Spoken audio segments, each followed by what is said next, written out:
O documentário começa com a tela cinza. Aí, entra a logomarca do Ministério da Cultura. Depois, a logomarca do Lei de Incentivo.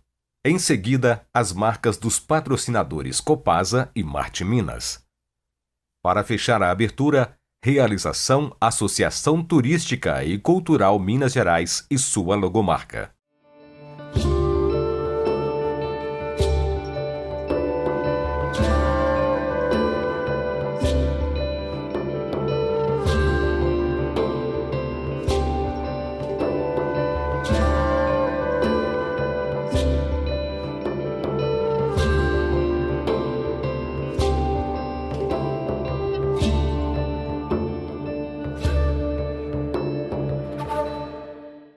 Vai começar o documentário somente com a voz do documentarista Otávio de Toledo, mas com imagens de água sendo usada em várias situações, no campo, na cidade, e fecha com uma imagem do documentarista tomando banho em casa.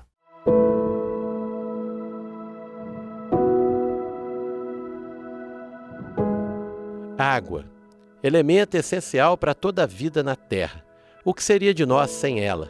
A água está em tudo, em nós, nos alimentos, nos alimenta. Mas nem todo mundo tem acesso a ela em quantidade suficiente, que segundo a ONU é de 100 litros de água por dia, por pessoa. O médico sanitarista Apolo Eringer, com uma represa da Copasa ao fundo e uma camisa social lilás, começa seu depoimento. Ilustrado por animais bebendo água e chuva. Em seguida, Marcelo da Fonseca, diretor do IGAM, em uma sala de aula com uma camisa social azul, e André Oliveira, professor do Instituto Federal de Minas Gerais de Contagem, no corredor da sua instituição de terno, também falam sobre a importância da água, tendo como ilustrações imagens de vários tipos de utilizações deste produto. A água é fundamental à vida. E a vida econômica, a vida das pessoas e dos animais. Porque uma coisa que nós devemos levantar, quem gosta da natureza, é que o direito à água é um direito para todo ser vivo. Então, cuidar da água é cuidar da vida. Então, é importante o envolvimento de toda a comunidade nas ações de preservação e uso racional dos recursos hídricos. A água também está associada a numerosas atividades econômicas. Então, onde há água tratada, há civilização, há desenvolvimento, há qualidade de vida.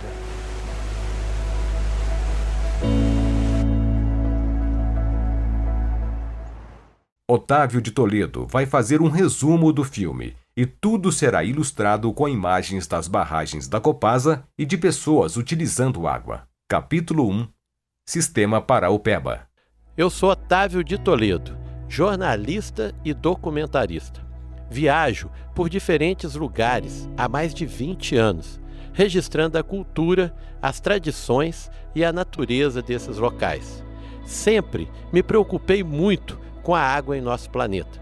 Estive à frente de lutas para a preservação ambiental por onde andei e descobri que a água que abastece a minha casa chega até aqui através do sistema de abastecimento Alto Paraopeba. O capítulo começa com o professor da Universidade Federal de Minas Gerais, Marcelo Libânio, com uma bela praça ao fundo e camisa social verde listrada, explicando como funciona o sistema. Em seguida, Mauro Diniz, superintendente de produção de água da Grande BH, com uma represa ao fundo e camisa social listrada de azul e branco, também fala sobre o sistema, sendo que o filme vai mostrar muitas imagens das 3 barragens e do Rio das Velhas. O sistema Paraopeba responde por quase 50% do abastecimento da Grande BH. Nós estamos falando aí perto de 6 milhões de pessoas. Ele contempla 3 sistemas de reservação. O Rio Manso, o sistema Vargem das Flores e o sistema Serra Azul. Este sistema ele oferece água em quantidade e qualidade para a região metropolitana de Belo Horizonte em 55% e para Belo Horizonte 30%. Há uma particularidade que além da barragem nós temos também uma captação a fio d'água. É sempre bom que as pessoas entendam que quando se vai realizar a captação superficial, tem-se basicamente duas alternativas. Ou capta-se diretamente do curso d'água, como no Rio das Velhas, que responde por outros 42%, ou reserva-se para que acumule água no período chuvoso para fornecer água no período de estiagem. São as duas alternativas que tem. É assim no mundo todo. Apolo Eringer fala mais sobre o sistema. Depois, os especialistas falam mais sobre o assunto, sempre com muitas imagens dos reservatórios e do desastre da mineradora. Há uma integração dessa água. Então você tem um sistema que você pode jogar água daqui para Belo Horizonte, jogar água de Belo Horizonte para cá. Você tem uma interligação dos reservatórios. A relação com a represa, com o Paropeba, é porque os principais mananciais que abastecem essas represas são afluentes do Paropeba. A Copasa, no final de 2015, implantou uma captação superficial no Paropeba para complementar o que era retirado do reservatório Manso. Então essa captação funcionaria no período de estiagem até o reservatório Manso recuperar um pouco a sua capacidade de reservação. É de notório saber da população, da mídia, dos órgãos governamentais, o que aconteceu, que foi o rompimento da barragem da Vale, precisamente no córrego Feijão, que é afluente do Paropeba. Mas, quando aconteceu isso, a Copasa imediatamente interditou a captação, a qual começamos a abastecer Belo Horizonte e a metropolitana através do reservatório. Então, essa integração do sistema, ela pode garantir água, mas com racionamento. Não vai achar que se o Rio das Velhas parar de fornecer água para Belo Horizonte, que vai ficar tudo normal. Quanto mais água nós temos, infelizmente, nós gastamos mais.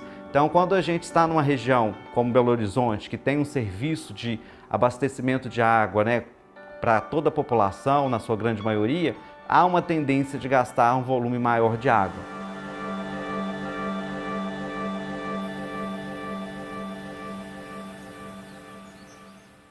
O documentarista chega ao reservatório de Várzea das Flores em uma caminhonete branca, com camisa cinza e bermuda branca. Ao lado da tela, aparece um mapa mostrando que ele está entre os municípios de Contagem e Betim. Depois, explica o assunto com muitas imagens bonitas da represa ao fundo. A nossa jornada vai começar aqui, na represa de Várzea das Flores, que fica nos municípios de Contagem e Betim, o menor dos 3 reservatórios do sistema Paraopeba. E o grande desafio aqui é frear a especulação imobiliária e diminuir os impactos que as 2 cidades grandes causam à represa.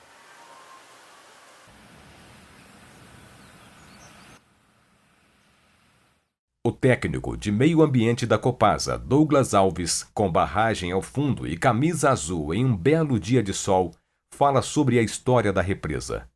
Em seguida, Sara Barcalha, técnica de controle ambiental, em pé em um corredor da Copasa, de camisa de frio roxa, fala mais sobre o assunto, com imagens da construção, de muita água e belas paisagens atuais. O reservatório de Várzea das Flores foi construído de 1968 a 1972 pela Prefeitura de Contagem, inicialmente para regular a vazão do rio Betim para controlar as inundações. Porém, se viu aqui, um potencial reservatório de abastecimento público, que foi adquirido pela Copasa em 1986 para garantir o abastecimento público da região metropolitana. De acordo com a resolução CONAMA número 357, a barragem Várzea das Flores ela é uma barragem de água doce, que é enquadrada na classe 3, que é uma classe que diz que a água daquela barragem ela pode ser usada para abastecimento humano após o tratamento, para irrigação, pesca amadora e para recreação por contato secundário. Então ela é responsável pela segurança hídrica de mais de 500 mil habitantes. Então é muito importante manter o bom uso dessa barragem. Tem até uma lei estadual que definiu essa barragem como uma APA, que é uma área de proteção ambiental. Então ela é muito importante para manter o desenvolvimento biológico, manter a qualidade hídrica. Eric Alves Machado, fiscal ambiental de Contagem, com muitas árvores ao fundo e camisa amarela, explica mais sobre Várzea das Flores, com imagens de nascentes e das cabeceiras dos córregos. Depois, Sara e Douglas falam mais sobre o assunto, sempre com imagens dos bairros do entorno e da represa.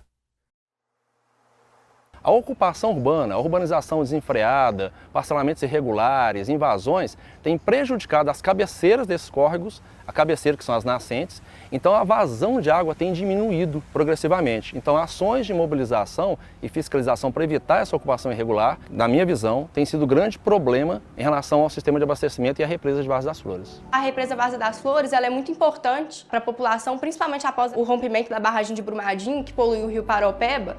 Essa represa se tornou ainda mais necessária para a população, porque se tornou uma fonte principal de abastecimento. Então, tem muitos desafios para manter a qualidade da represa e o que mais atrapalha mesmo é a ação antrópica. Como não houve a desocupação completa, ela é uma área urbanizada, em parte dos bairros Solar do Madeira e Tupã. Então é uma mistura de área urbanizada com grandes fazendas e grandes áreas protegidas. Deve ser o único sistema de abastecimento na região metropolitana que mistura essa área urbanizada, ocupação, sítios, com bairros e área preservada. O reservatório, quando está na sua capacidade máxima, ele é capaz de armazenar 44 bilhões de litros de água. Hoje nós estamos captando para tratamento, hoje a nossa produção média está sendo de 1.100 litros por segundo.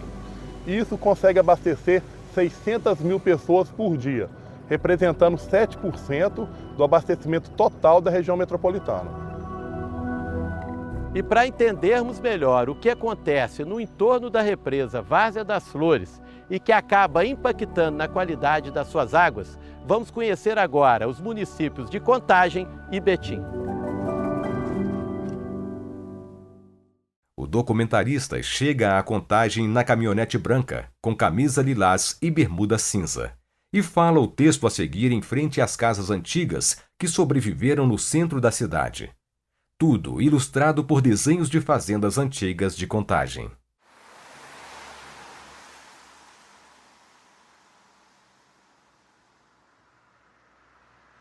Foi num ponto aqui nos arredores do centro de Contagem onde tudo começou. Os produtores traziam suas cargas que iriam para o Curral del Rei, hoje Belo Horizonte. Na região tinham muitas fazendas que produziam de tudo, principalmente abóboras. Como a Contagem das Abóboras era feita por aqui, nasceu assim o nome da cidade. Anderson Cunha, historiador, sentado em uma casa antiga com fogão a lenha ao fundo, de camisa branca. E Carolina de Lamore, também historiadora, sentada ao lado de fora de uma bela casa antiga, de camisa vermelha. Falam sobre a história da cidade, com imagens de fazendas, animais e fotos antigas. De 1759 até na década de 40 do século XX, foi uma cidade com um perfil econômico agropastoril. A gente tem um outro povoamento que se dá próximo a esse posto de registro fiscal, São Gonçalo da Contagem, um pequeno povoamento em torno da capela, em reverência a esse santo, ao São Gonçalo. Essa primeira capela de taipa ela foi construída em 1725. O padre Márcio Ribeiro, sentado dentro da igreja, com camisa branca, fala sobre o templo de São Gonçalo, com imagens do altar e da matriz por fora. Depois, Anderson e Carolina continuam falando da história, com imagens da cidade em várias épocas. E ao longo do tempo ela foi sofrendo algumas alterações. E aí, um certo tempo, com características bem barrocas, inclusive este retábulo veio da Igreja Nossa Senhora da Boa Viagem, tem marcas aí do rococó pelo retábulo e também do modernismo, das coisas mais modernas do tempo presente, tendo como referência também o Concílio Vaticano II.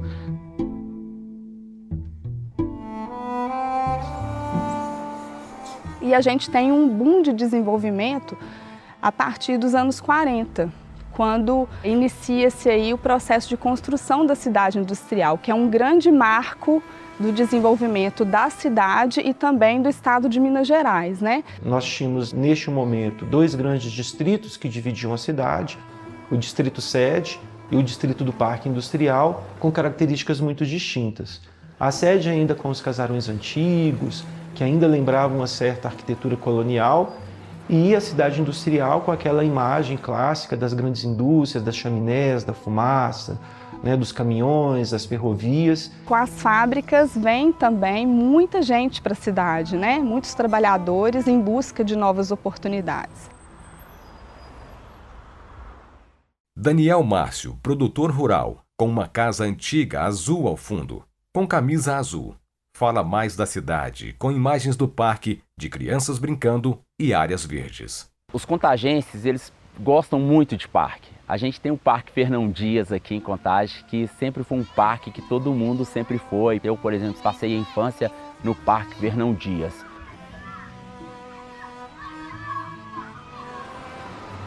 Toledo, com a mesma roupa, em frente à matriz, fala sobre cultura, com imagens de grupos folclóricos de Contagem. Com o passar do tempo, Contagem cresceu muito, virou uma grande cidade. Mas ainda abriga muitas manifestações populares, principalmente ligadas à fé e à tradição. Gastronomia, arte manual e a cultura afro-brasileira estão muito presentes por aqui.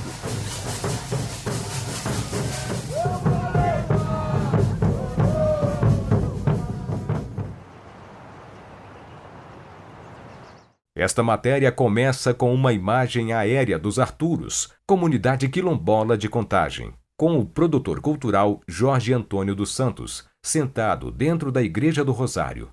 Em seguida, Maria Goretti, sentada fora da igreja, de camisa estampada, explica mais sobre o local, sempre com imagens da comunidade, seus integrantes e de suas festas religiosas. A comunidade dos Arturos é uma comunidade que tem a sua descendência e origem do negro Arthur Camilo Silvério, filho de escravo, nascido em 1885. Arthur Camilo, após se casar com Carmelinda Maria da Silva, tiveram 10 filhos, através desses 10 filhos que se constituiu a comunidade dos Arturos. É uma comunidade quilombola urbana, onde convive num espaço sagrado, que é um espaço de resistência, de luta, de tradição, de cultura. Hoje, na sua 6ª geração, com uma população de quase 600 pessoas, mantendo várias tradições. A festa de Nossa Senhora do Rosário é uma das festas maiores que tem na comunidade. É uma das festas que a gente vai perceber essa fé, esse acompanhamento muito grande em torno do reinado de Nossa Senhora. Os festeiros Antônio da Silva e sua esposa Neuza Maria dos Santos, dentro da Igreja do Rosário e com roupas típicas de sua manifestação religiosa, falam emocionados e até choram sobre a festa e a fé do seu povo, sempre com imagens das manifestações culturais e muita música tradicional. Nós, como festeiros esse ano, que devido a um problema que a minha esposa teve de saúde, que ele sofreu um desgaste na bacia e ela teve que fazer uma operação. E no dia que a gente foi levar ela, desculpa,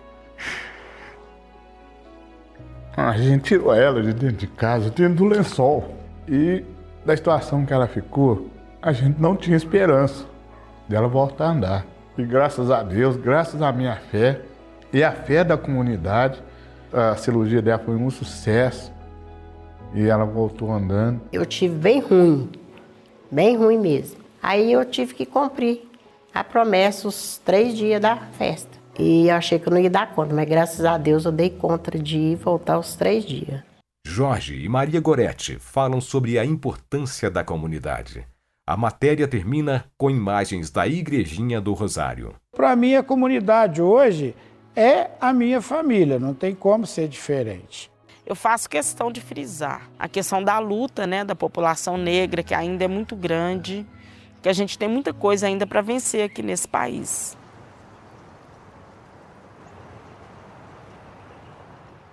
Com imagens externas da Casa de Cacos, toda revestida com cacos de cerâmicas variadas, vai começar esta matéria, com depoimento de Lúcio Honorato, artista, pesquisador e professor, com camisa azul. Ele está dentro da casa e serão apresentadas fotos do criador da casa e muitas imagens de tudo revestido de cacos. A história da Casa dos Cacos se confunde com a história do seu próprio autor, que é o seu Carlos. Ele chama Carlos Luiz de Almeida, ele foi um geólogo, nascido em Juiz de Fora. Então ele veio para Belo Horizonte jovem, trabalhou a vida inteira como geólogo. Ele aposentou cedo, com 50 e poucos anos ele já aposentou e veio aqui para o Bernardo Monteiro, em Contagem, ter uma casa de campo, uma casa de final de semana, uma casa de descanso. Ele começou a mexer aqui na casa, ele revestiu o banheiro, aí ficou legal, aí fez o alpendre também, e aos poucos ele começou a revestir toda a casa de cacos. Agora, Raimunda da Silva, dentro da casa, com blusa branca com flores amarelas, e Lúcio vão falar mais sobre o assunto. Sempre já estava pensando em fazer como se fosse um ponto de turismo, porque eu já tinha pesquisado, né? E que aqui no Brasil não tinha nenhuma casa de caco, então ele pôs na ideia de fazer uma casa de caco aqui. E cada dia que passava ele criava uma coisa diferente nela, sabe? Então a casa, com o tempo, de 63 a 89, foi completamente revestida de cacos. E aí se tornou, nos anos 80, um dos principais pontos de visitação aqui da história de Contagem.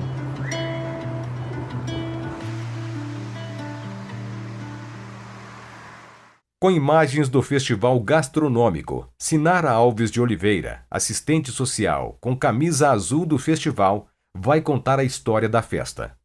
Depois, as moradoras e cozinheiras Laura Guimarães e Maria Angélica Evaristo, as duas com camisa azul da festa, contam suas vivências no festival. Tudo com muitas imagens do evento e dos pratos apresentados.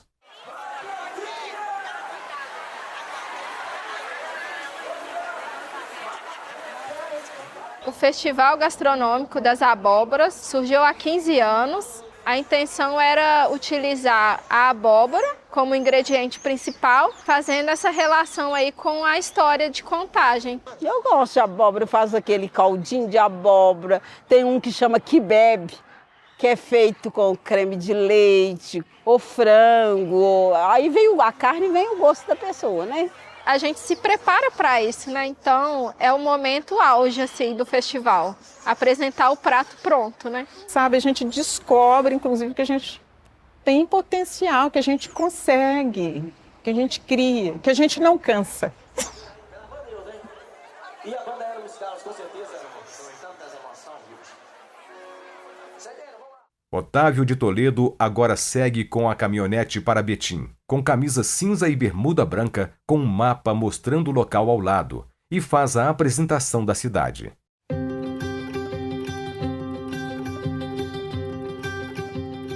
Foi aqui neste local que surgiu a primeira capela que deu origem ao povoado de Betim, local de passagem dos tropeiros que vinham de São Paulo com destino à Vila Rica, nossa hoje Ouro Preto. E foi o bandeirante Fernão Dias quem fincou pela primeira vez uma bandeira nessas terras.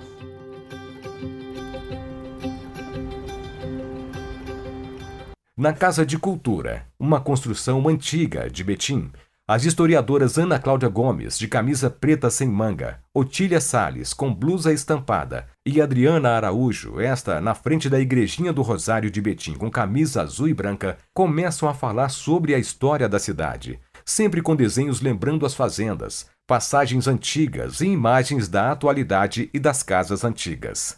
A partir do século XVII, quando foram encontrados metais preciosos em Minas Gerais, foi feito um sistema de vias, picadas, estradas, ligando as regiões de mineração entre si e também as regiões litorâneas às Minas Gerais.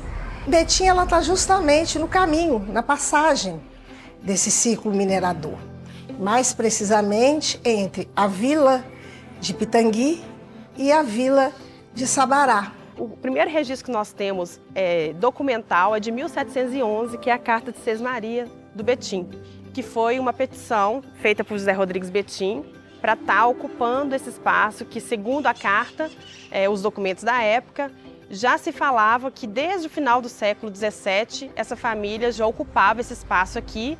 E Betim vai ter essa perspectiva de virar um centro de abastecimento. Ele é um local de passagem, ele é um importante ponto estratégico para chegar às minas.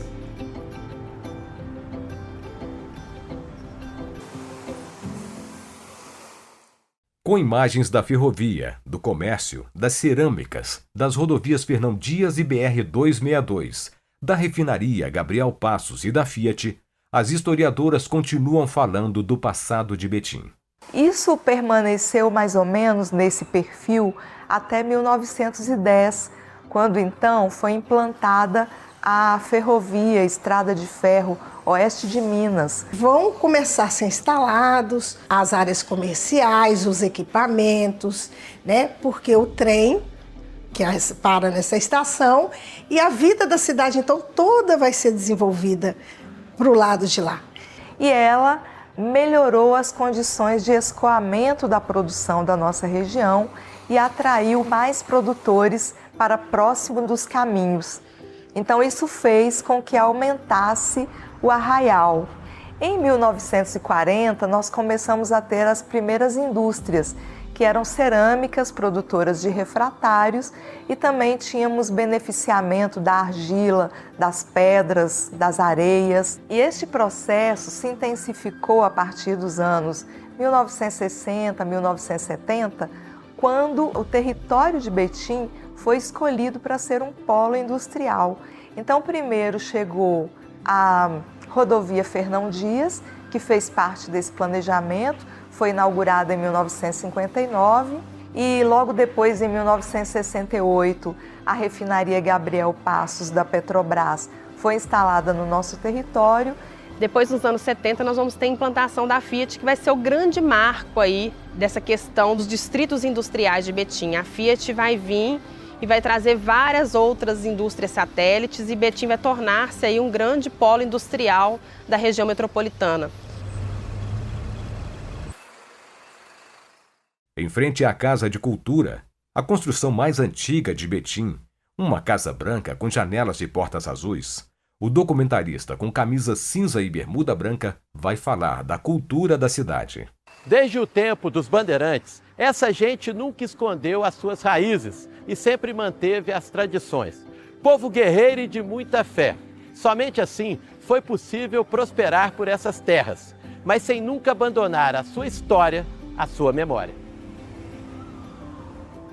O historiador Rodrigo Cunha, dentro da Casa de Cultura, com camisa azul com estampa do grupo de rock Pink Floyd, vai falar sobre a Praça Milton Campos, com imagens de todos os pontos que ele citar.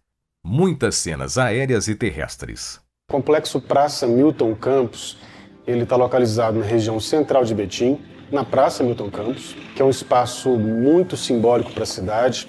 A cidade começa ao redor dessa praça, ele abriga alguns equipamentos culturais da cidade, abriga a Casa da Cultura, abriga o Teatro Municipal. Nós temos a Casa da Cultura, que é um bem tombado. No final da praça, já descendo para a Avenida Governador Valadares, nós temos a Caixa d'Água, que é um outro bem tombado. O Biratã Moreira, de terno, dentro da Casa de Cultura, também vai falar da cultura na cidade, sempre com imagens antigas e novas da praça. Aqui era o pouso dos tropeiros no século XVIII, que vinham de São Paulo para ir para Vila Rica. E aqui começou a ter a nossa capela, mas depois foi crescendo, transformou numa matriz, que foi aqui na Praça Milton Campos, ela era construída aqui, onde é a praça, e atualmente nós temos um monumento que faz alusão à grandiosidade da obra que era a matriz.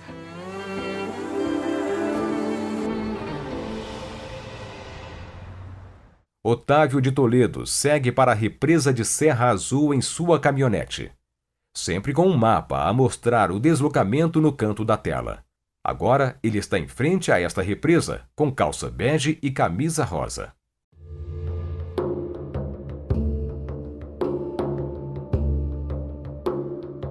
Agora chegamos ao reservatório de Serra Azul, que fica entre os municípios de Joatuba, Mateus Leme e Igarapé. A estrutura aqui é enorme e toda a área em volta é protegida e preservada, o que garante água de qualidade durante todo o ano. Lucas Esdras, agente de saneamento da Copasa, com o uniforme azul da empresa, com a represa ao fundo, e Douglas Alves, também funcionário da Copasa, vão falar sobre Serra Azul. A origem do reservatório de Serra Azul se deu pelo crescimento da cidade de Belo Horizonte e região metropolitana. Então notou-se a necessidade de novas fontes de água para abastecimento público e foi observado então através de estudos que essa área seria propícia para a construção de um grande reservatório, haja vista as condições favoráveis de topografia e a grande riqueza hídrica natural. As obras do sistema do reservatório Serra Azul iniciaram em janeiro de 1980 e 2 anos depois o sistema entrou em operação em fevereiro de 1982. A bacia hidrográfica ela possui 262 km², que abrange os municípios de Juatuba, onde se deu o barramento, Mateus Leme, Igarapé e um pedaço do município de Itaúna. Segundo os padrões de balneabilidade do CONAMA, que é o Conselho Nacional de Meio Ambiente, sim, a água é limpa. Porém, para consumo humano, é preciso que ela passe pelos procedimentos de tratamento, para que ela se torne potável. O reservatório do sistema Serra Azul é o represamento de vários córregos. O principal e o mais volumoso é o Ribeirão Serra Azul, que dá o nome ao reservatório. Rogério Sepúlveda, coordenador pró-mananciais, de camisa branca com a represa ao fundo, explica mais sobre preservação, sempre com imagens da represa Serra Azul e de seu entorno, muito bem preservado, com suas extensas matas nativas, com muitas imagens de água. Os desafios para a gente cuidar, seja desse reservatório ou dos reservatórios que compõem o sistema do Paraopeba, ao mesmo tempo a gente trabalhar com aquela população que recebe a água, que foi estocada aqui, captada, tratada e distribuída, mas também com aqueles que estão hoje, o que a gente chama, produtores de água, que estão na bacia que produz a água. Eu acho que o sistema Serra Azul, sem querer ser muito otimista, há de eterno, porque nós não temos influência de minerador aqui dentro. A área é completamente cercada e protegida. Então nós vamos ter essa água aqui para abastecer a Belo Horizonte, região metropolitana, por muitos anos.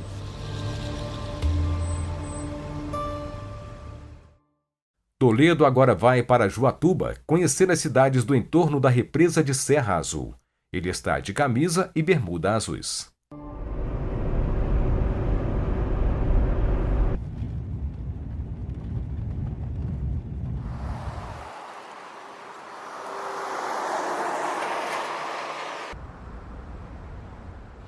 Esta é a praça principal da cidade. Fica bem no centro e é ponto de encontro de moradores e visitantes. Aqui acontecem diversas manifestações culturais. E outros traços da identidade popular daqui podem ser vistos nas benzedeiras, nas festas religiosas e na culinária. Dentro da sua casa, com blusa preta e branca, Sônia dos Anjos começa a falar sobre a história da cidade. Em seguida, o funcionário público Mestre Guerreiro, com a linha de trem ao fundo e de terno azul, fala sobre a importância da ferrovia em Juatuba. Tudo com muitas imagens da cidade, da ferrovia, da linha de trem e do comércio, além de grandes empresas. Inclusive aqui onde nós moramos, onde eu moro, com a minha família, era uma grande tribo que existiu até a chegada dos bandeirantes, que batizaram o lugar com o nome de planta, Sítio dos Juás ou Grande Juá, Juatuba. Desde quando começou a ser povoada, foi um entroncamento de caminhos, que é demarcado até hoje, pois é cortado por duas rodovias, a MG 050 e a BR 262.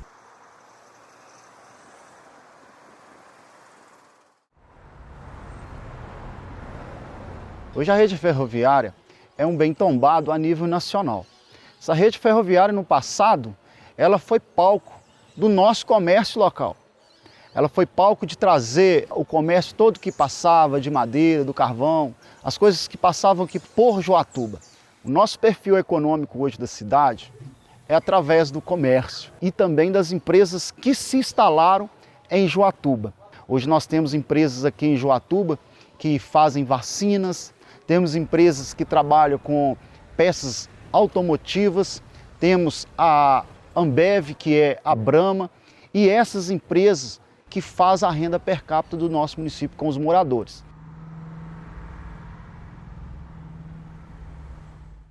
Sônia e Mestre Guerreiro agora falam das benzedeiras. Depois, as benzedeiras e benzedeiros vão dar seus depoimentos também. Dona Nelly, de camisa azul, em um jardim. Dona Lourdes da Silva dos Anjos, dentro de casa com camisa estampada. E Paulistinha, de camisa azul, no jardim. Tudo ilustrado com imagens de todos eles benzendo e se relacionando com a população local. Eu destacaria o papel das benzedeiras, que foi um trabalho de registro, de resgate dessa tradição. Pois nós temos benzedeiras de Boa Vista, que é um distrito, de Francilinos, que é outro distrito, e da região central, que são moradores há muitos anos e têm muito para contar sobre a cidade. Nossos benzedores, eles são bem inventoriados, registrados no IEFA. São pessoas com a idade um pouco já avançada, que a cultura do município, a divisão de cultura do município, preserva esses benzedores. A minha mãe que benzia, entendeu? Aí, no leito de morte dela, eu estava acompanhando ela no hospital, aí ela me pediu para mim benzer ela. Aí eu falei assim, mãe, eu não sei benzer. Eu vou falando as palavras, filha, e você vai repetindo. Aí eu comecei a falar, a repetir as palavras que ela falava, aí eu aprendi com ela que me ensinou. Foi assim que eu aprendi. Eu comecei a benzer, eu tinha 12 anos. A gente estava numa roda de brinquedo, eu e mais umas 6 colegas. E tinha uma senhora velhinha, sabe? Que já estava assim, querendo passar a benzição dela para outra pessoa. Aí ela olhou todas nós e falou, essa aqui tem o dom. E aí me chamou e me ensinou a benzer, e dessa ocasião para cá eu benzo até hoje. Tem algumas coisas que remédio de farmácia não cura e nem o médico. O que é da palavra de Deus é Deus é que cura. Não é médico e nem farmácia. E nem o chá é arqué com Deus. Que Deus tem o poder para tudo. Através do Divino Espírito Santo, a minha oração chega a Deus, chega a Nossa Senhora e todos os anjos santos do céu. Eu tive uma doença muito grave e eu mesmo me benzi. Porque o médico falou, a senhora não vai andar mais. Você acredita que eu estou andando? Deus foi muito maravilhoso comigo. Sônia e Dona Nelly concluem o assunto e a matéria termina com imagens gerais das benzedeiras. É uma tradição que se mantém e o nosso objetivo de preservá-la é para evitar que isso se perca no tempo. Porque o tempo corrói e para impedir que o tempo faça isso, só a memória pode garantir que a gente mantenha a nossa história viva. Eu creio que eu vou parar só no dia que eu morrer mesmo. Além de fazer bem para as pessoas, e eu fico feliz de saber que as pessoas estão bem.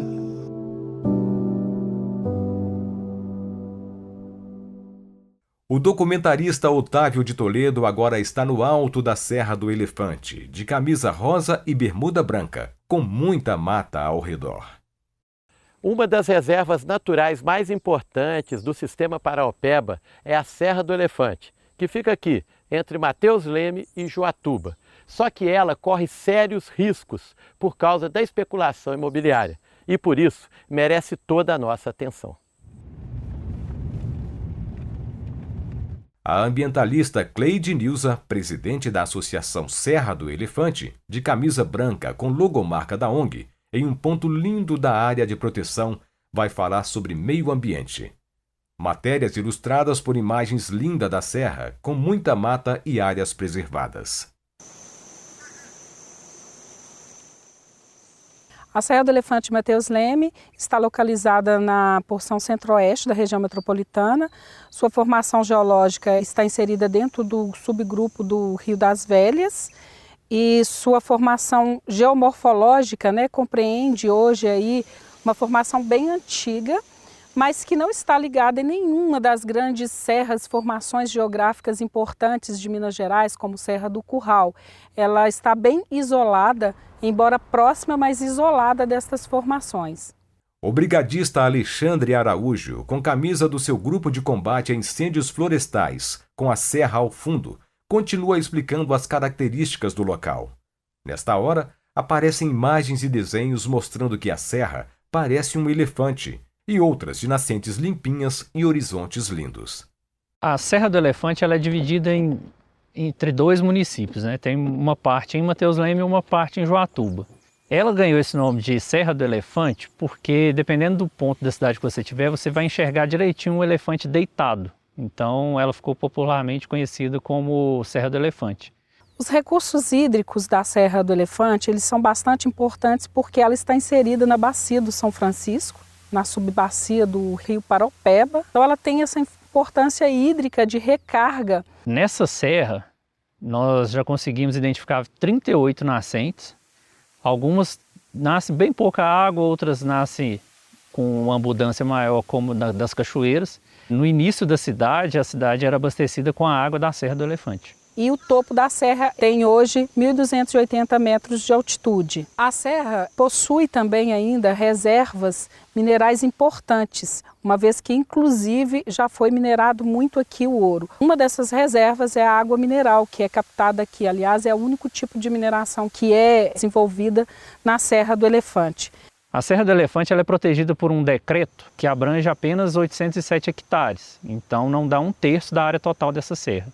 E esse decreto é muito frágil, eles já tentaram derrubar esse decreto, já tentaram alterar as dimensões desse decreto. Sempre assim, é uma briga de vários populares, né? De ter uma associação, tem a brigada de incêndio, que fica no pé para eles não quebrarem esse decreto. Por isso mesmo que nós estamos na luta de transformar esse decreto em lei, porque aí sim nós estaremos efetivando a conservação e a proteção dela.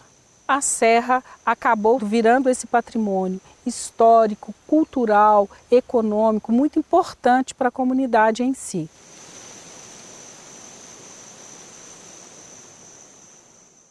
Toledo segue viagem. Agora ele está na caminhonete indo para Mateus Leme, sempre com o mapa mostrando o caminho ao lado da tela. Em seguida, Vilmar Salomão, funcionário público, com uma lagoa ao fundo e com camisa listrada de azul e cinza, e seu irmão Vilman Elias Salomão. E seu irmão Wilman Elias Salomão, que está em frente à estação de camisa branca, vão falar da história da cidade, tudo ilustrado com belas imagens de Mateus Leme.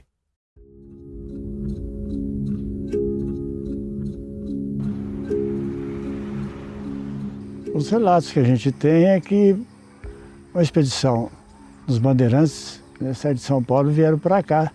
E aqui eles seguiram o curso do rio Paraupeba, acabaram chegando aqui em Joatuba e de lá eles visualizaram o Morro do Elefante, né? A serra que a gente tem aqui. O nome Mateus Leme é do próprio bandeirante, que ele chamava Mateus Leme, genro do Borba Gato.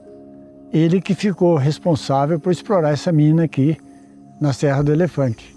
A cidade de Mateus Leme começou aqui no centro e expandiu para os distritos hoje, de Serra Azul, Sítio Novo e os distritos. E hoje é muito grande, para você ter uma ideia, daqui a um distrito, Serra Azul, tem 20 quilômetros, por exemplo.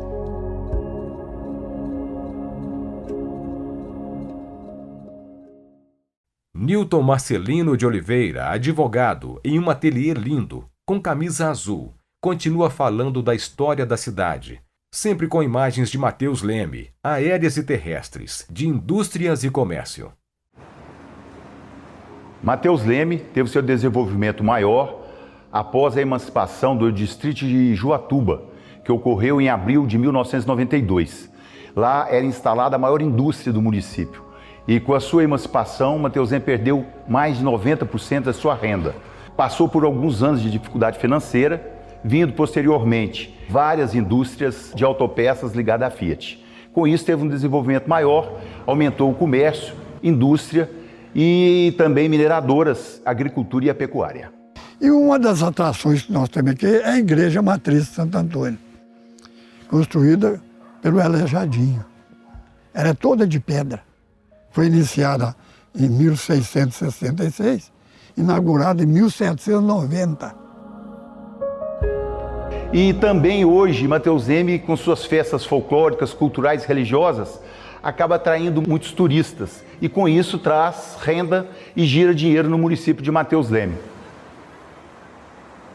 Com imagens das barraquinhas e do festival em geral, Marcos Adelino, com belas roupas folclóricas, o médico Renilton Ribeiro, de camisa azul com o evento ao fundo, vão falar de eventos culturais na cidade. O primeiro festival gastronômico da culinária afro-mineira, ele vem divulgar, publicar e valorizar a cultura local, a culinária local, com a influência dos nossos ancestrais, dos povos africanos escravizados aqui.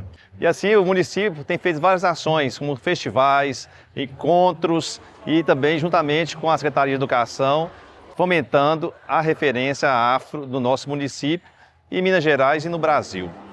A influência da culinária africana na comida brasileira é muito grande e em Minas Gerais não foi diferente. Então aqui nós temos o quiabo, a costelinha, a canjiquinha com suã. Quando há um festival desse, é uma forma de divulgar e desconstruir um pouco desse racismo institucional, desse preconceito, da intolerância religiosa que há contra as tradições de matriz africana. Então isso é um momento muito importante para nós. Rosana Aparecida, coordenadora de cultura, com blusa estampada em frente à matriz, destaca a importância da cultura afro na cidade, sempre com imagens do festival gastronômico. Em seguida, Nilton Marcelino fala da cavalhada, com belas imagens dos mouros e cristãos, bem paramentados com suas roupas tradicionais e seus cavalos. Em Mateus Leme, temos vários representantes da cultura africana. Capoeira, candomblé, umbanda, folia de reis, congadas, inclusive a cavalhada, que de certa forma tem uma influência também dos africanos, que são representados pelos mouros. A tradicional cavalhada masculina, ela tem mais de 100 anos que acontece no município. Ela acontece no mês de junho, geralmente no segundo final de semana, e junto a ela é comemorado a festa do padroeiro da cidade. São realizadas várias missas, procissões, shows pirotécnicos, também shows musicais. E a tradicional cavalhada, que acontece no sábado e no domingo, que retrata a luta entre os cristãos e os mouros. João Bernardo, presidente da cavalhada, de camisa branca, dentro da sede da entidade, e Geraldo Felipe, rei cristão, de camisa azul, também na sede da entidade, explicam tudo sobre a cavalhada. Esta parte da matéria foi ilustrada com dezenas de imagens do evento, no qual mouros e cristãos travam uma batalha cinematográfica em cima de seus cavalos. Ela foi tirada da cavalhada de Pirenópolis, em Goiás. Ela veio através do Xixico do Arrojo, ela veio para Mateus Leme e essa família deles sempre cercou a cavalhada para não deixar que ela caísse, né? Então tudo isso fez com que a cavalhada tivesse uma estrutura muito forte e não se dissolvesse durante os anos. Hoje ela tem 142 anos aqui. Para mim, Mateus Leme tem um privilégio muito grande de ter essa festa aqui, porque é poucos lugares que tem, né, a cavalhada. Para mim é o maior teatro a céu aberto que existe. No primeiro dia, existe a batalha entre os dois reis. O rei cristão se apaixona pela princesa, que é filha do rei mouro. Isso faz com que essas batalhas fiquem um pouco mais acirradas, né? Aí chegando no final do primeiro dia, o rei mouro rendido pelo rei cristão. E eles, em símbolo de paz, tiram as argolinhas, que eram o esporte da época, né?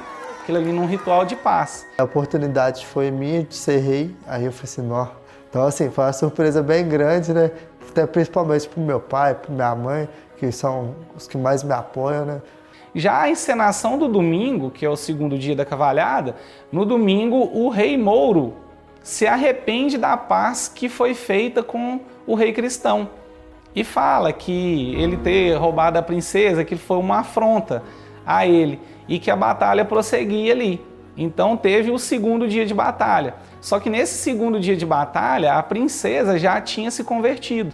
Então ela no segundo dia de batalha ela já era cristã, as vestes delas estão azuis, no primeiro dia a veste é vermelha, né, simbolizando cada castelo. E mais uma vez, o rei mouro é derrotado pelo rei cristão, né, pelo exército do rei cristão, e essa parte é simbolizada a paz e é feita novamente a tiração de argolinhas. Do domingo, finalizando assim a cavalhada de Mateus Leme. Então eu acho que nunca pode parar, entendeu? Não pode deixar a tradição morrer de jeito nenhum. porque como a festa é muito importante na cidade, é tradicional mesmo, então tem que continuar. Otávio de Toledo agora está em frente à matriz da cidade de Mateus Leme, de camisa rosa e bermuda branca, falando sobre tradições. Em seguida, ele vai de caminhonete para o centro de Igarapé, com bermuda e camisa azuis em frente à matriz da cidade. Aí o sociólogo Carlos Stan, de camisa azul em frente a uma casa amarela, Sandra Nunes Braga, presidente do Conselho Patrimonial, de camisa preta sem mangas, com a serra ao fundo, e o funcionário público Jorge Pereira de Oliveira, de camisa branca, sentado em uma praça, falam sobre a história do local, com muitas cenas da cidade, água e montanhas. É bem fácil perceber o amor que a gente dessa cidade emprega quando o assunto é preservar as suas tradições. Por isso, a gente sabe que, se depender delas, essas manifestações culturais nunca irão desaparecer. A exemplo do que acontece no nosso próximo destino, Igarapé, para onde estamos indo agora.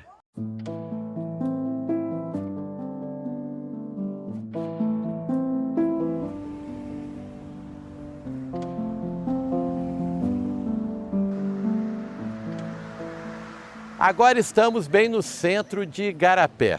É nessa praça que acontecem os principais eventos culturais da cidade.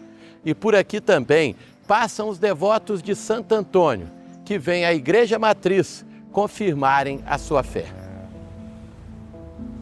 Essa região onde surgiu Igarapé, ela se inicia com a chegada da passagem da bandeira de Fernão Dias e, consequentemente, a estadia como poceiro de Dona Sesmaria do seu genro, o bandeirante Borba Gato. Isso lá para o final do 1600, para o início de 1700. Tem muitas pessoas aqui na região dos mais antigos que são descendentes da linhagem de Borba Gato. Era uma região que servia de passagem para os tropeiros que desbravavam o interior mineiro, né? Só nos anos 60 é que começou a preocupação em criar o município. O que o pessoal que morava aqui conseguiu? Conseguiu ter um nome para o lugar independente de São Joaquim de Bicas. Igarapé é um nome indígena, né? Caminho das águas, pequenos lagos. E aqui tinha muita lagoa. Ainda tem, mas não tem como era antigamente. Pequenos lagos, caminho das canoas, né? O índio tratava isso assim. O ambientalista Frederico Etienne, com a Pedra Grande ao fundo, de camisa azul, vai explicar um pouco mais sobre a região. Sandra, Cleide e Frederico encerram o assunto. Sempre com imagens de natureza, montanhas, matas e mineradoras. Imagens bonitas preservadas de um lado e destruição de outro quando mostradas as mineradoras.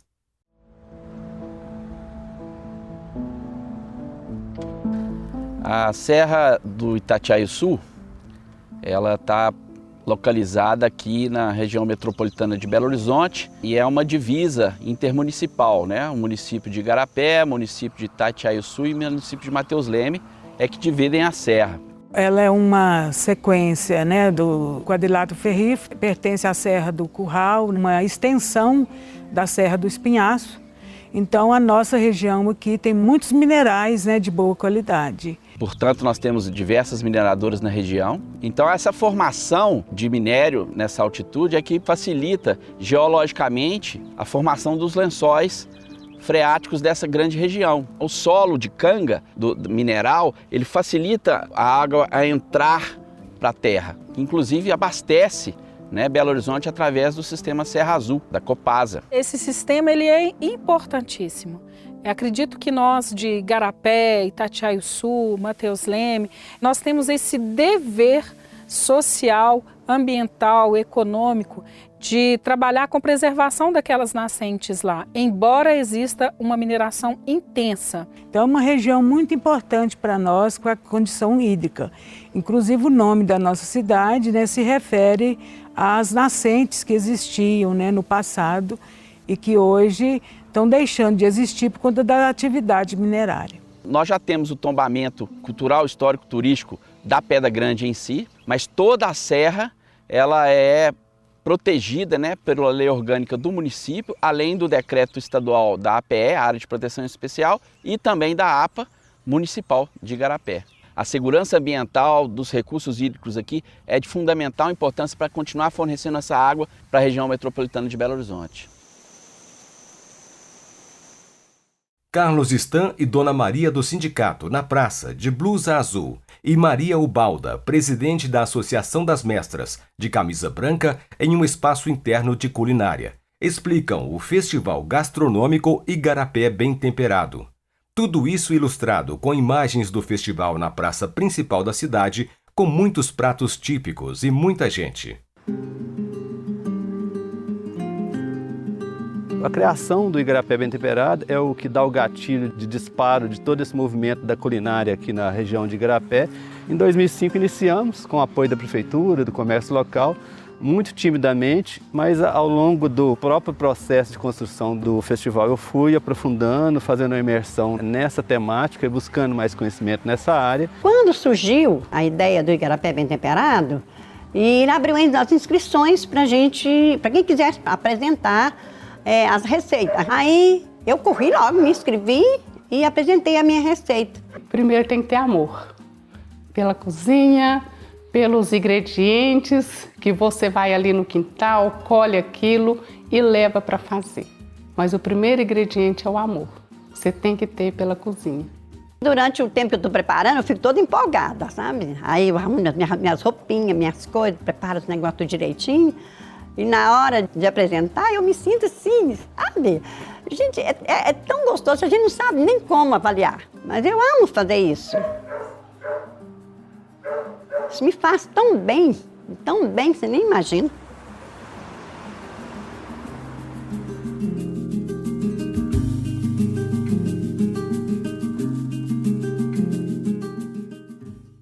Otávio de Toledo entra no carro e segue para a represa de Rio Manso. No vídeo, o mapa mostrando como se chega a este local. Ele está de camisa verde e bermuda azul. Ele está de bermuda verde e camisa azul.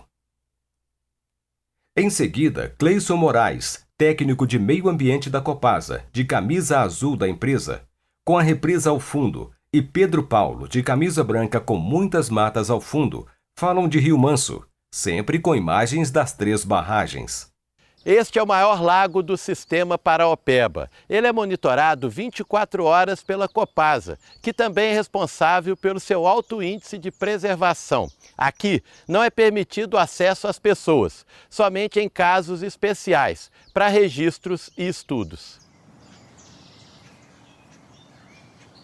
No início da década de 80, houve um crescimento bastante intenso da região metropolitana de Belo Horizonte. Então, por sua vez, houve um aumento do consumo de água tratada. E na época a Copasa já tinha outros 2 grandes sistemas da bacia do Paraopeba, que é o sistema Serra Azul e Várzea das Flores, e teve a necessidade de encontrar um outro grande manancial para complementar esse abastecimento. E foi escolhido a bacia do Rio Manso, que a gente está vendo aqui, que também faz parte da bacia do Paraopeba. A construção da barragem, do sistema em si, foi em 85. O enchimento do reservatório ocorreu no início do período chuvoso de 1989 e verteu em 1990. O término das obras com a instalação da estação de tratamento de água e inauguração do sistema produtor do Rio Manso, ele ocorreu em março de 1991. A escolha para a construção do reservatório nesse local que estamos hoje não foi aleatória. Por quê? Porque a bacia do Rio Manso ela está muito bem preservada. Os estudos da época mostraram que tinha muita cobertura vegetal, então tinha muita mata para segurar essa água no período chuvoso. E você tem um rio relativamente longo, extenso. Ele nasce em Crucilândia com divisa de Piracema e chega quase na foz do Paraopeba, em Brumadinho, onde estamos hoje. Então, com isso, você consegue reservar bastante água. Então, o Rio Manso chegando no reservatório, o Rio Veloso, o Córrego Grande.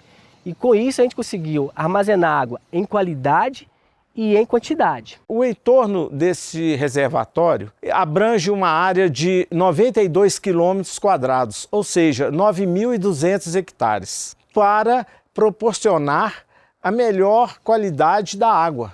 A mata ciliar ela tem uma importância muito grande para filtrar as enxurradas e não deixar o carreamento de sedimentos diminuir a vida útil desse reservatório. A represa ela não é aberta ao público porque a nossa prioridade da Copasa, é manter a qualidade dessa água para o abastecimento público. Esse é o nosso principal objetivo. Então, infelizmente, ela é vedada ao acesso ao público comum. O entorno da reserva, de 9.200 hectares, ele é ocupado por propriedades rurais que desenvolvem atividade na agropecuária, onde desenvolvem lavouras e criação de gado. E quando a gente observa no Google uma foto de satélite, é nítido a diferença entre a área preservada, que é toda verde, e a área de cultivo no entorno, que é muito claro, a gente vê nitidamente as áreas de pastagem ou de agricultura. Otávio de Toledo, ainda em frente à barragem de Rio Manso, começa a se preparar para ir aos 2 municípios do entorno. Essa importante obra de engenharia garante a segurança hídrica para a população hoje e no futuro. E para conhecermos melhor esse local escolhido para ser a represa, vamos visitar os municípios de Rio Manso e Brumadinho. O documentarista agora entra na caminhonete e vai em direção a Rio Manso, com um mapa na tela mostrando o percurso.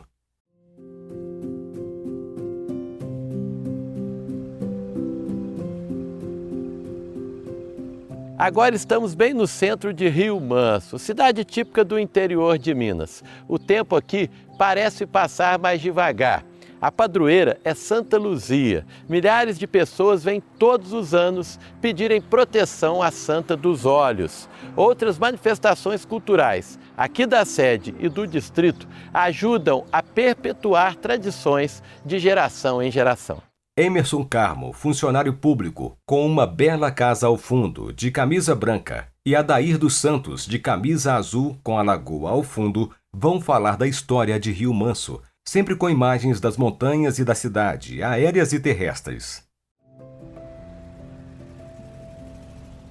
Rio Manso foi fundada porque aqui era passagem de imigrantes, de bandeirantes, dentre eles o principal Fernão Dias. Então eles passavam, tinham também os comerciantes que seguiam nas suas mulas para poder fazer comércio, e aqui começou a surgir então um ponto para que eles pudessem dormir. O Rio Manso antigamente pertencia ao município de Bonfim. E por causa de uma paróquia que tinha aqui, paróquia de Santa Luzia, nós éramos conhecidos aqui como Vila de Santa Luzia. E em 63, Rio Manso deixou de ser condição de vila e passou a ser município a partir de 63, dezembro de 63. Clóvis Dornas, guarda florestal, no meio de uma plantação de camisa cinza, vai falar um pouco mais da cidade, sempre com imagens da zona rural e de áreas com plantações. Hoje aqui na região aqui o pessoal usa muito plantações, né? Plantar horta, uns mexem com gado, tira leite. A economia aqui é mais envolvida na plantação. Na cidade de Rio Manso tem, do outro município que é Bernardes, que mexe muito com cerâmica.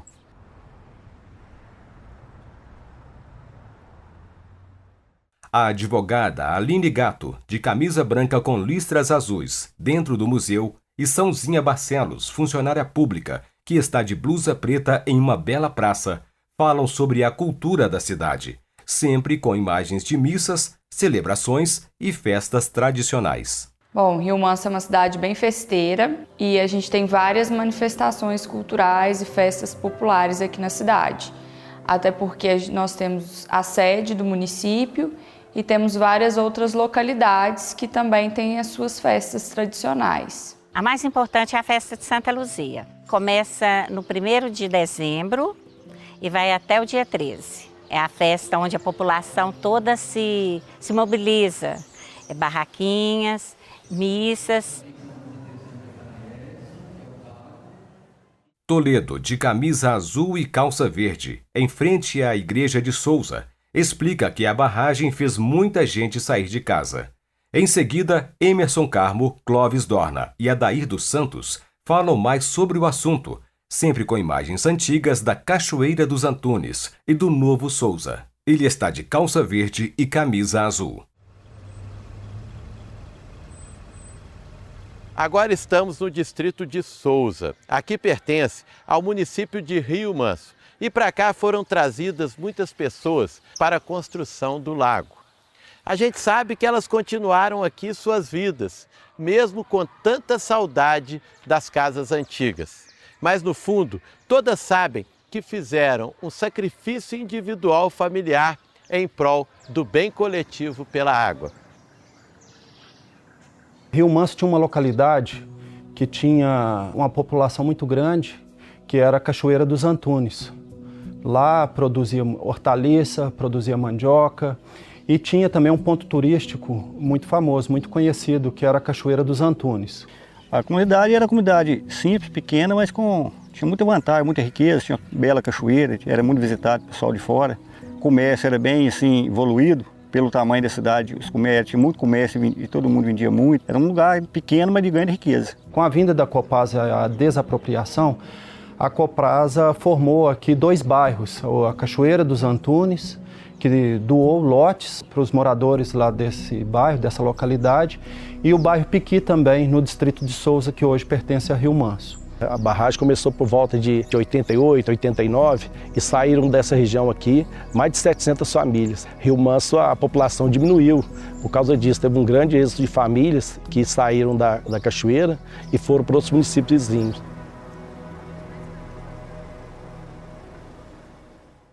Toledo vai de caminhonete para Brumadinho, com camisa social azul e bermuda bege. Em seguida, Cida Magalhães, em frente a uma igreja antiga, de camisa preta e camisa de frio branca. O professor Valdir de Castro, dentro da sua biblioteca, de camisa amarela, falam sobre a história de Brumadinho, sendo toda a matéria ilustrada por imagens da cidade, principalmente de turismo rural, com a comunidade recebendo as pessoas em casa.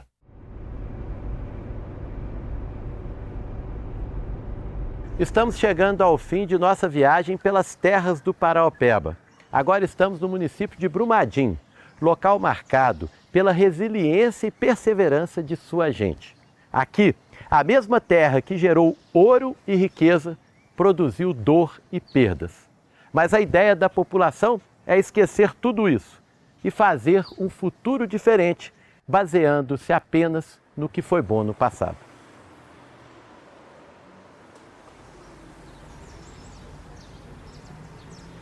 A cidade, ela é muito posterior, ela é muito jovem ainda, né, que é a cidade de Brumadinho. Teve o seu início aqui em Piedade do Paraopeba, que foi a primeira vila com papel por Fernão Dias Pais Leme. Em 1910, mais ou menos, começou a construção do ramal ferroviário do Vale do Paraopeba. Nesse momento, com a construção da estrada de ferro, começou a surgir a cidade de Brumadinho, em torno dessa construção da estrada de ferro. A partir daí, Brumadinho se transformou numa região de mineração de ferro. Em 1938, essa cidade foi emancipada como município, deixando de pertencer a Bonfim, passando a ser o município de Brumadinho. Então, hoje a economia ainda persiste em ser a exploração do minério de ferro pelas mineradoras. Existem várias aqui, mas nós estamos revertendo tudo isso, né?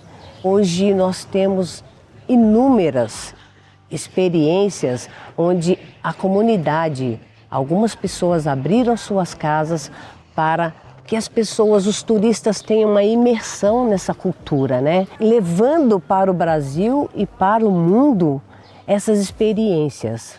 Lenine Lopes, artista plástico, de camisa azul, em seu ateliê, e Marcela Azevedo, alquimista, de camisa azul, em uma bela casa, falam da importância da cerâmica para a Piedade do Paraopeba.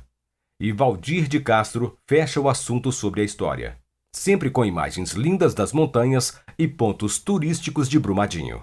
Aqui na Cerâmica Raiz nós oferecemos uma vivência que consiste em visitar o local de extração da argila, que é bem próximo aqui. A pessoa retira um pouco da argila, eu mostro como é feito todo o seu beneficiamento e posteriormente nós convidamos ela para fazer alguma peça, seja no torno, seja em placa, à mão. Essa peça depois será queimada e entregue à pessoa. Então, um dos maiores polos ceramistas artesanais do Brasil está localizada aqui em Brumadinho, na Serra da Moeda, que a gente tem no Distrito de Piedade do Paraupeba, vários outros vilarejos, e hoje são mais de 100 ateliês de cerâmica. Brumadinho ainda é um município relativamente bem preservado do ponto de vista ambiental. E ele tem muitas regiões que atraem pessoas de fora, turistas, né?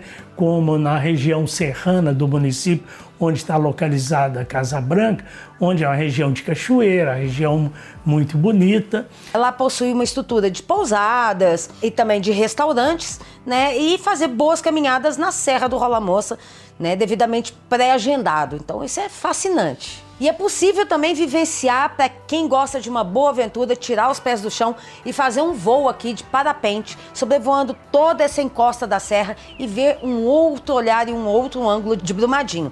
Valdir de Castro e o músico Aldo César, em frente a uma construção antiga, branca e azul, de camisa estampada amarela, falam sobre as tradições de Brumadinho, com muitas cenas de celebrações e festas importantes.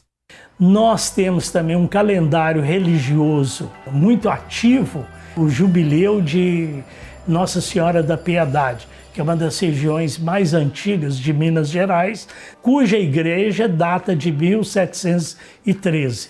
Eu brinco e falo que aqui, a cada semana, você tem 2, 3 eventos diretamente ligados a essa questão cultural, assim. Então isso na cidade é muito forte, assim. Isso na nossa cidade é uma coisa muito, muito presente mesmo, assim. Para falar de Piedade do Paraupeba, que hoje é um subdistrito, a gente tem que contar que Piedade do Paraupeba já foi dono desse pedaço todo aqui. O município de Brumadinho não existia, era a comarca de Piedade do Paraupeba, aonde que ele guarda ainda, o Grande Piedade é a grande guardiã dos nossos segredos, dos nossos mistérios, que traz um empoderamento muito bonito para a nossa região.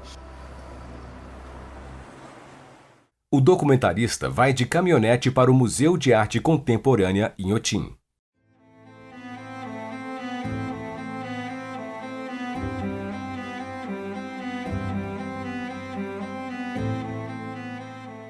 O Inhotim, Museu de Arte Contemporânea e Jardim Botânico, é um dos pontos mais importantes de toda a região. Aqui, natureza e cultura se harmonizam num balé mágico que enche nossas almas de esperança e de poesia. E mais do que isso, aqui é possível perceber que sonhos podem virar realidade. Juliano Borim, curador botânico do Inhotim, em frente a um lindo jardim de camisa azul, começa a falar do museu. Mostrando foto de Bernardo Paz, criador do local, todo ilustrado com muitas imagens lindas dos jardins e das obras de arte. O Inhotim, ele não está pronto ainda, né? Então ele começou a ser pensado lá em 1986, de uma forma espontânea. Começou na cabeça do empresário Bernardo Paz. Em 86, a área central de Inhotim era a casa dele de final de semana. E ele começou a trazer obras de arte para o jardim. E o jardim foi ficando pequeno. E ele foi aumentando, comprando mais propriedade ao redor. E essa área foi crescendo. As obras foram chegando cada vez mais rápido, né? E a necessidade de construir jardins para abrigar essas obras, né? Jardins agradáveis, principalmente. O educador Guilherme Dias, de camisa vermelha, com fuscas artísticos atrás, continua explicando o Inhotim. Tudo ilustrado com imagens das obras de arte, de visitantes, lagos, jardins e tudo de mais lindo que existe em paisagismo em Minas Gerais. E aí, nesse sentido, também o Inhotim se diferencia justamente por não ser só um museu a céu aberto, mas também por ter todo esse paisagismo que a gente pode perceber caminhando por aqui. E aí algo muito interessante desse paisagismo é que o Inhotim ele não é um lugar de caminhos retos. Todos os caminhos aqui do Inhotim são sinuosos, têm formatos orgânicos. Então é um paisagismo muito marcado por uma influência do Roberto Burle Marx.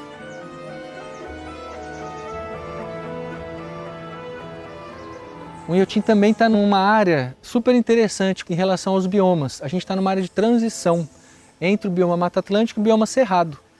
Então a transição, você imagina, Mata Atlântico, Cerrado, a transição tem árvore dos dois biomas. E tem árvores, tem híbridos, isso que é mais interessante ainda. Então tem um terceiro tipo de vegetação aqui, que é a conjunção da Mata Atlântica com o Cerrado. Então a gente está numa área muito rica. A gente também tem essa integração que é considerada basilar aqui no Inhotim, né? A arquitetura das galerias, o conceito das obras que estão expostas nessas galerias e o paisagismo do entorno dessas galerias, fazendo com que então exista uma integração.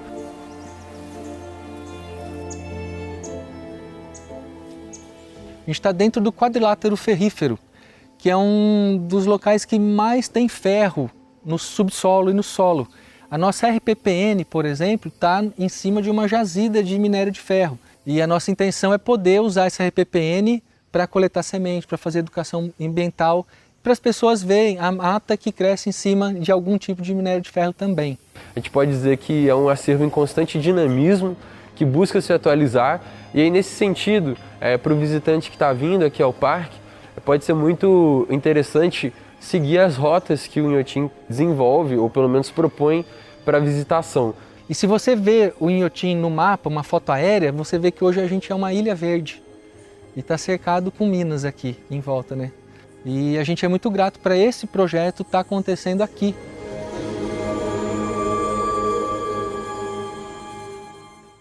O documentarista Otávio de Toledo começa a finalizar o filme.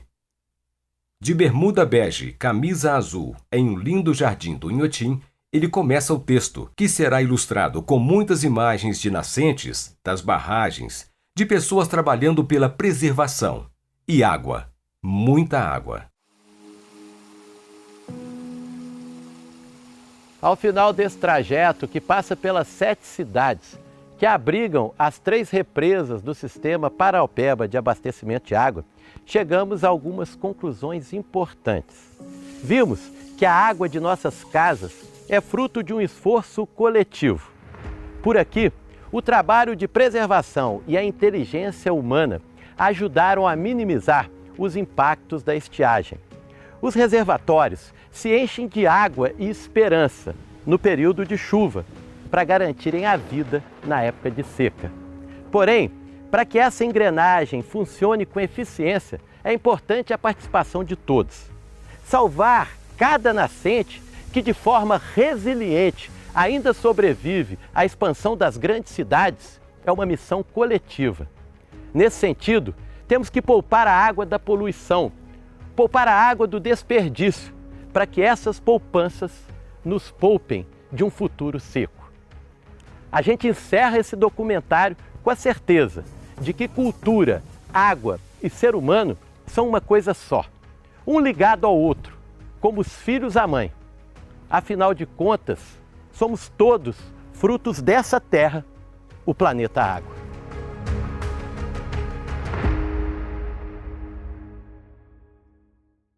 Lei de Incentivo à Cultura. Patrocínio Copasa. Marte Minas. Realização: Ministério da Cultura, Governo Federal, Brasil, União e Reconstrução. Equipe: Apresentador-diretor, Otávio de Toledo. Edição: Arthur Toledo. Finalização: Samuel Rodrigues. Auxiliares de edição: Gustavo Santiago, Samir Oliveira, Juan Pereira. Roteiro: Ayrton Guimarães, Alisson Batista, Otávio de Toledo. Coordenadora de produção: Michilene Rodrigues. Diretor de fotografia: Jorge Luciano. Diretor de produção: Ayrton Guimarães. Cinegrafistas: Alisson Batista, Jorge Luciano, Leonardo Reis. Animação: Samuel Rodrigues. Ilustração: Paulo Torres. Assistente de câmera: Heitor Toledo. Audiodescrição: Antônio Campos. Intérprete de Libras: Sabrina Gonçalves. Montagem: Arthur Toledo, Samuel Rodrigues. Legenda: José Carlos Leão, Arthur Toledo. Operador de áudio: Márcio Heleno. Mixagem de som: Samuel Rodrigues. Assistente de câmera: Gustavo Santiago, Márcio Heleno. Operadores de drone: Alisson Batista Jorge Luciano. Pesquisadora Silvia Rodrigues. Fotos e ilustrações. Acervo do Corpo de Bombeiros Militar de Minas Gerais, CBMMG/BM5. Acervo da Comunidade Arturos. Acervo particular de Lúcio Honorato. Fotos de Carlos Luiz de Almeida, idealizador da Casa de Cacos de Contagem. Fotos antigas da cidade de Contagem. Acervo da Prefeitura de Betim. Acervo da Prefeitura Municipal de Rio Manso. Agradecimentos. Prefeitura de Contagem. Comunidade Quilombola dos Arturos de Contagem. Prefeitura de Betim. Prefeitura de Juatuba. Prefeitura de Mateus Leme. Associação da Cavalhada de Santo Antônio e São Sebastião de Mateus Leme. Prefeitura de Igarapé. Associação das Mestras da Culinária de Igarapé. Prefeitura de Rio Manso. Prefeitura de Brumadinho. Assessoria do Museu Inhotim. Funcionários da Copasa. Trilha sonora. While the Town Was Sleeping, Alan Pettit. Folklore Piano Version, Ard Sun. Yearning, Be Still the Earth. Magic, C.K. Martin. Captivated, Christopher Waters. Horizon, Dia Grabbit. It Might Take a While, Everett Z. Breed, Instrumental Version, Ian Post. Migration, Instrumental Version, Ian Post. Skyping, Ian Post. Bamba African Market, Kaleidosi. Crystal Line, Leroy Wild. Abraço Carioca, Luke Alieres. Follow the Wild Path, Maxi 80. Once Upon a Time, Maya Bel Sitzman e Meita Nifret. First Fast Last, Instrumental Version, Mood Bear. Into the Light, Neon Reed. Lucidity, Onyx Music. Travel in Time, Onyx Music. Skin de Legur da Lur, Oscar Wilde. Sophisticated Nostalgia, Nobu. Obigo, Oscar Wilde. Fundy, Will. Renew, Sound of the Sound. Neverness, Simo. Among Us, Simon Wester. Hope, Simon Wester. Shifting, Sunwash. Ice Dancer, The David Roy Collective. Listed Toffs, Ziv Moran. Produção ATMG.